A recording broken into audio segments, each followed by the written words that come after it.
Once upon a time, in a land of endless sands and ancient secrets, there lived a humble woodcutter named Ali Baba. His clothes were simple, his hands rough from labor, but his heart was pure and kind. Each day, he wandered the quiet forests beyond the city, gathering wood to earn his meager living. One golden afternoon, as the sun began to sink beyond the dunes, Ali Baba paused to rest. But then,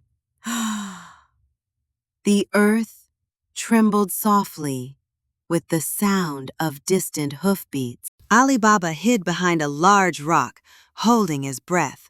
From between the trees, 40 riders appeared, dark and shadowy figures draped in flowing black robes, their faces hidden behind gleaming metallic masks. At their lead was a tall, fearsome man. He dismounted, raised his hand, and in a deep, echoing voice commanded, "Open, Sesame!" Before Ali Baba's astonished eyes, the great stone wall shimmered with glowing golden runes, then split apart with a thunderous rumble. Inside was a cavern overflowing with gold, jewels, and treasures of forgotten kings. The thieves entered, their laughing and echoing from the darkness, and when they emerged, the leader sealed the cave again with the same words. Silence returned to the desert. Ali Baba's heart pounded, torn between fear and curiosity. At last he stepped forward and whispered the same words. "Open, Sesame." And the rock obeyed. Inside, his eyes widened with wonder. Mountains of gold, rivers of jewels, relics sparkling in the dim light. But Ali Baba was humble. He took only a small sack of gold, just enough to ease his family's hardship. Little did he know, this discovery would change his life forever. When Ali Baba returned home, his older brother Qasim noticed the sudden fortune. Qasim was greedy, proud, his hands heavy with jeweled rings, his robes of rich purple silk. He demanded to know the secret. Eagerly, driven by his endless desire for wealth, Qasim rode to the forest the very next day. He stood before the great rock and shouted, "Open, Sesame!" The cave opened, revealing treasures beyond imagination. But in his greed, Qasim forgot the words to leave. The cave sealed shut. Faintly, the faint sound of hoofbeats drew closer.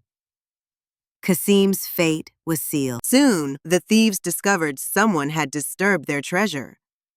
Their rage burned like fire. They followed the trail to Ali Baba's humble home.